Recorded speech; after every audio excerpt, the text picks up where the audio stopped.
Hello class, good morning friends. आज हम basic electrical general engineering अथवा बीएमडब्ल्यू के यूनिट 4 का लेक्चर नंबर दूसरा, इसको आज हम कंटिन्यू करेंगे। फ्रेंड्स, बेसिकली हमारा जो यूनिट 4 है वो है इलेक्ट्रोमैग्नेटिक इंडक्शन अर्थात विद्युत चुंबकीय प्रेरण, जिसके अंतर्गत फ्रेंड्स हम कुछ पदों को परिभाषित कर रहे थे, जैसे मैग्नेटिक फ्लक्स क्या होता है, मैग्नेटिक मोटिव फोर्स क्या होता है, रिलक्टेंस क्या होता है, परमेबिलिटी क्या होती है, जिसमें फ्रेंड्स हम मैग्नेटिक फ्लक्स को डिफाइन कर चुके हैं पिछली क्लास में।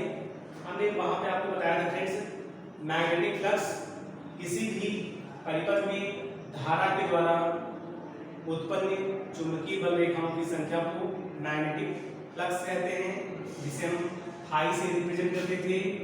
और इसका मात्रा क्या होता था फ्रेंड्स, वेबर। इसका मात्रा क्या होता था, वेबर। और साथ ही साथ फ्रेंड्स हमने एक फॉर्मूला भी आपको वहां पे बताया था, phi equal to BA cos theta.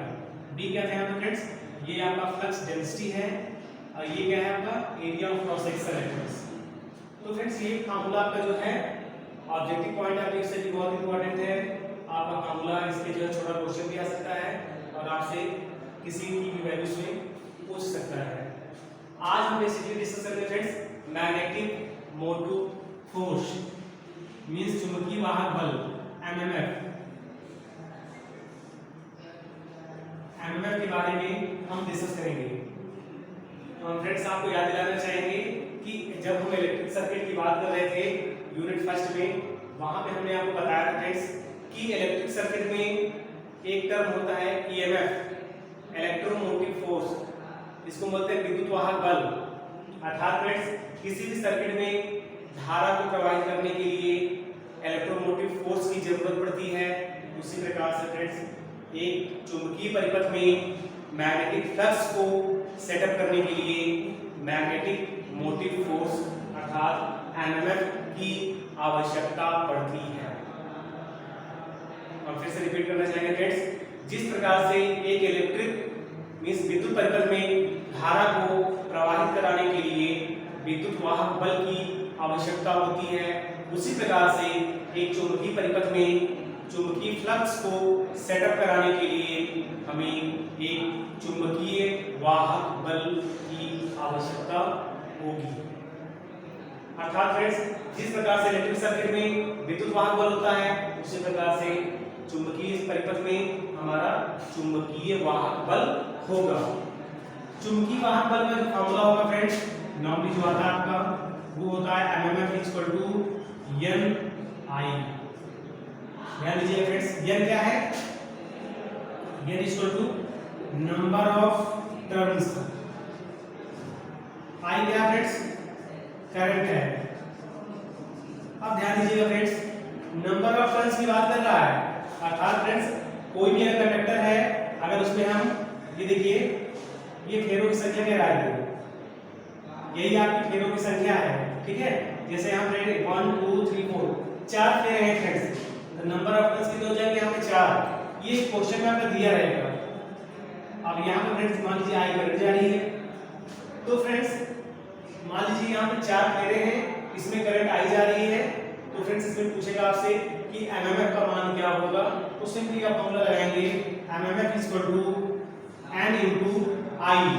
N क्या है फ्रेंड्स, फेरों की संख्या है, और आई क्या है, उसमें प्रवाहित होने वाली धारा है। तो फ्रेंड्स इसका हम फॉर्मूला भी तो लिख सकते हैं इस प्रकार से। तो एमएमएफ का फॉर्मूला क्या हो जाएगा, एम्पीयर टर्न, एम्पीयर टर्न्स, इसी को बोलते हैं फ्रेंड्स एटी। ध्यान दीजिएगा फ्रेंड्स, आपसे ऑब्जेक्टिव क्वेश्चन में पूछ लेगा एम्पीयर टर्न किसका मात्रक है, आपके सामने 4 ऑप्शन दे देगा। तो फ्रेंड्स ये सारे जितने भी टर्म्स आपको मैं बता रहा हूँ ऑब्जेक्टिव पॉइंट ऑफ व्यू से भी बहुत इंपॉर्टेंट है। तो friends ampere turn, ampere means जो करंट का मात्रक होता है, टर्न आपका फेरे हैं। तो फ्रेंड्स एमएमएफ का मात्रक क्या हो जाएगा, एम्पीयर टर्न, जहां पे एमएमएफ इक्वल होता है एन इनटू आई। एन क्या है, फेरों की संख्या है, और आई क्या है, उसी फेरों में प्रवाहित होने वाली धारा है। ठीक है फ्रेंड्स, तो हमने डिफाइन कर दिया फ्रेंड्स एमएमएफ क्या है, जिस प्रकार से इलेक्ट्रिक सर्किट में आपका विद्युत वाहक बल होता है, उसी प्रकार से चुंबकीय परिपथ में आपका चुंबकीय वाहक बल होता है। ठीक है फ्रेंड्स, क्लियर है यहाँ तक? अब अगला टर्म हमारा आता है फ्रेंड्स रिलक्टेंस। तो फ्रेंड्स रिलक्टेंस क्या होता है? रिलक्टेंस देखिए फ्रेंड्स, आपने एक टर्म पढ़ा है इलेक्ट्रिक सर्किट में रेजिस्टेंस। रेजिस्टेंस का वर्ड आपने नाम सुना है फ्रेंड्स? विद्युत परिपथ में जिस प्रकार से एक रेजिस्टेंस होता है, सेम वही काम होता है मैग्नेटिक सर्किट में रिलक्टेंस का। अर्थात फ्रेंड्स, जिस प्रकार से एक विद्युत परिपथ में धारा के प्रवाह में जो रुकावट डालता है उसे कंट्रोल करते हैं, उसी प्रकार से फ्रेंड्स हमारे चुंबकीय परिपथ में मैग्नेटिक फ्लक्स सेटअप होने में जो बाधा उत्पन्न करता है उसे हम रिलक्टेंस कहते हैं। याद लीजिएगा फ्रेंड्स, रिलक्टेंस एक प्रकार से चुंबकीय फ्लक्स सेटअप होने के मार्ग में रुकावट है, बाधा है। अर्थात फ्रेंड्स, रिलक्टेंस का मान अगर ज्यादा होगा तो हमारा मैग्नेटिक फ्लक्स अच्छे से सेटअप नहीं होगा। मैग्नेटिक फ्लक्स को अच्छे से सेटअप करने के लिए रिलक्टेंस का मान कम से कम रखेंगे फ्रेंड्स। यस का मान क्या होना चाहिए फ्रेंड्स? मिनिमम होना चाहिए, जितना मिनिमम हो सके। अर्थात फ्रेंड्स, अगर रिलक्टेंस का मान कम से कम होगा तो मैग्नेटिक फ्लक्स हमारा चुंबकीय परिपथ में आसानी से सेटअप हो जाएगा, उसको ज्यादा प्रॉब्लम नहीं होगी। जैसे कि फ्रेंड्स हम इलेक्ट्रिक सर्किट में देखते हैं कि रेजिस्टेंस का मान अगर कम है तो वह अच्छा चालक होगा। अर्थात अच्छा चालक का मतलब यह है कि उसमें धारा बहुत ही आसानी से प्रवाहित होगी। तो friends, as a electrical engineer हमें रिकमेंड भी किया जाता है कि आप जब चालक का चुनाव करिए तो रेजिस्टेंस का मान कम से कम रखिए, और रेजिस्टेंस का मान जितना आप कम रखेंगे उतना ही वह अच्छा चालक होगा। अच्छा चालक होने का मतलब ये है कि उसमें धारा उतनी ही आसानी से प्रवाहित होगी। ये तो फ्रेंड्स बात हुई इलेक्ट्रिक सर्किट की। अगर वही काम फ्रेंड्स आपको मैग्नेटिक सर्किट के रेफरेंस से बताना हो तो क्या कहेंगे आप कि मैग्नेटिक अर्थात चुंबकीय परिपथ में रिलक्टेंस का मान कम से कम रखिए आप। रिलक्टेंस का मान जितना कम से कम होगा हमारा मैग्नेटिक फ्लक्स चुंबकीय परिपथ में मैग्नेटिक परिपथ में आसानी से सेटअप हो जाएगा। ठीक है फ्रेंड्स, अब हम देखते हैं फ्रेंड्स मैग्नेटिक फ्लक्स का मैग्नेटिक रिलक्टेंस का फार्मूला क्या होता है। तो फ्रेंड्स, जो रिलक्टेंस का फार्मूला होता है S होता है आपका L upon mu not mu R into A। ये फ्रेंड्स फार्मूला आपके सामने पहली बार आ रहा है, क्योंकि हम जानते हैं रिलक्टेंस मैग्नेटिक फ्लक्स के सेटअप होने का विरोध करता है फ्रेंड्स। इसे हम यस से रिप्रेजेंट करते हैं, कैपिटल यस से। इसका जो फार्मूला होता है S L upon mu not mu R into A। अब देखिए फ्रेंड्स, L क्या है? L आपकी लेंथ है। किसकी लेंथ है? ये चालक की लेंथ ऑफ कंडक्टर है। ये फ्रेंड्स आपके ऑब्जेक्टिव में यही फार्मूला आपसे डायरेक्ट पूछ लिया जाएगा, निम्न में से कौन सा सूत्र चुंबकीय परिपथ की प्रतिबाधा को प्रदर्शित करता है। तो फ्रेंड्स ये फार्मूला आपको एकदम याद होना चाहिए। अब देखिए फ्रेंड्स, म्यू क्या है? म्यू आपकी परमेबिलिटी है, पारगम्यता जिसको बोलते हैं, पारगम्यता। क्योंकि फ्रेंड्स हम पारगम्यता को अभी आपको परमेबिलिटी को डिफाइन करेंगे। अभी केवल फार्मूला आप देख लीजिए, म्यू शुरू होता है mu naught into mu R. ये फ्रेंड्स आपका फार्मूला होता है। इस फार्मूले को भी आप याद रखेंगे फ्रेंड्स। तो हमने देखा फ्रेंड्स कि रिलक्टेंस का मान जो है बेसिकली ये इसका फार्मूला हो जाएगा, और इसका फ्रेंड्स हम यूनिट लिख देते हैं साथ में। इसकी यूनिट जो होती है फ्रेंड्स एम्पियर टर्न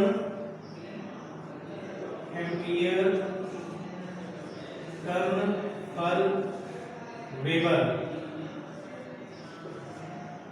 ध्यान दीजिएगा फ्रेंड्स, इसकी यूनिट बहुत ही इंपॉर्टेंट है। रिलक्टेंस की यूनिट आपको याद होनी चाहिए फ्रेंड्स। इसको बोलते हैं हम एम्पियर टर्न पर वेबर। इसको हम ऐसे लिख सकते हैं फ्रेंड्स, 80 पर वेबर। ऐसे डिनोट करके आएगा आपके ऑप्शन में 80 पर वेबर, एक ऑप्शन ये होगा फ्रेंड्स। पूछेगा आपसे रिएक्टेंस का फार्मूला क्या होता है, तो फ्रेंड्स ये हम लिखेंगे L upon mu not mu R into A. साथ ही साथ इसकी जो यूनिट होती है friends ampere turn per weber. ये फार्मूला फ्रेंड्स आपको याद करके चलना है, ठीक है। ऑब्जेक्टिव पॉइंट ऑफ व्यू से बहुत इंपॉर्टेंट है। एम्पीयर टर्न पर वेबर किसका फार्मूला होता है, किसका होता है यूनिट, ये होता है रिलक्टेंस का। रिलक्टेंस का हमारा जो फार्मूला होगा friends S is equal to L upon mu not mu R into A। L क्या है, लेंथ ऑफ कंडक्टर है, म्यू क्या है, परमेबिलिटी है। परमेबिलिटी को पारगम्यता बोलते हैं फ्रेंड्स। साथ ही साथ परमेबिलिटी का फार्मूला हमने अलग से डिराइव किया कि म्यू इक्वल टू आप लिख सकते हो mu naught into mu R. ये भी relation objective point of view से बहुत इंपॉर्टेंट है। आपके ऑप्शन में पूछेगा कि निम्न में से सही संबंध को कौन प्रदर्शित करेगा इसी फार्मूले को, तो लिखेंगे हम mu equal to mu naught into mu R. अगला इसमें जो बनेगा फ्रेंड्स म्यू नॉट का मान क्या होता है फ्रेंड्स, तो हम लिख सकते हैं directly mu naught equal to 4 pi into 10 power -7 newton per metre.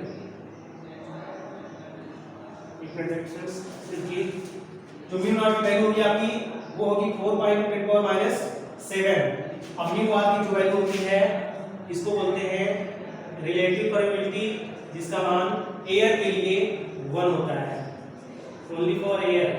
तो फ्रेंड्स आपसे ऑब्जेक्टिव क्वेश्चन यहाँ ये भी पूछ सकता है कि वायु के लिए चुंबकीय पारगम्यता का मान कितना होता है, तो हम जानते हैं कि वायु के लिए चुंबकीय पारगम्यता का मान 1 होता है, इसको बोलते हैं म्यू आर इक्वल टू 1।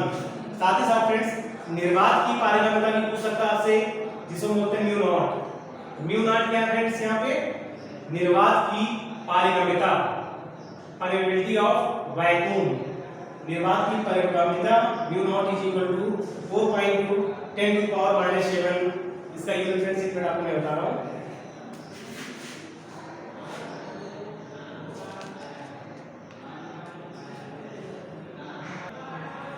तो फ्रेंड्स हमारे सामने इतने फार्मूले हैं जो कि ऑब्जेक्टिव पॉइंट ऑफ व्यू से बहुत इंपॉर्टेंट है।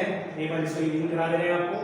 रिलक्टेंस बेसिकली फार्मूला आपका फ्रेंड्स ये होता है, जहां पे एल आपकी चालक की लंबाई होती है, म्यू जो है इसको बोलते हैं पारगम्यता, इसका फार्मूला होता है mu naught into mu R. जहां पे म्यू नॉट क्या है फ्रेंड्स, निर्वात की पारगम्यता है, जिसका मान होता है 4 pi into 10 to power -7 henry per metre.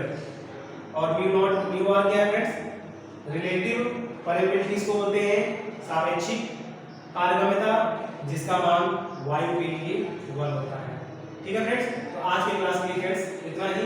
शेष क्वेश्चन को हम आगे वीडियो में डिस्कस करेंगे। Thank you.